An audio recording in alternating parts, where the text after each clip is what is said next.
Today, the Supreme Court ruled against limiting how the White House contacts social media companies. It's a win for the Biden administration that argued it should be able to contact companies to address misinformation, especially related to public health and election integrity. In a 6-3 decision, the justices threw out the case on standing, meaning those who brought the case didn't have legal standing.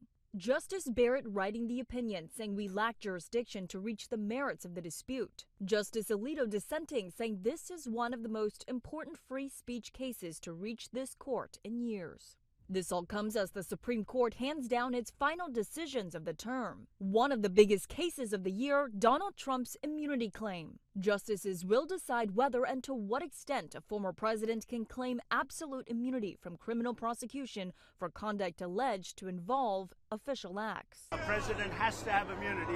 If you don't have immunity, you just have a ceremonial president. That decision to play a key role in the criminal cases Trump still faces, especially his federal election interference case. Also outstanding, a case brought by a man who allegedly breached the U.S. Capitol during the January 6 attack. He argues he's been improperly charged with obstruction of an official proceeding because the law used by prosecutors was written for business and financial crimes.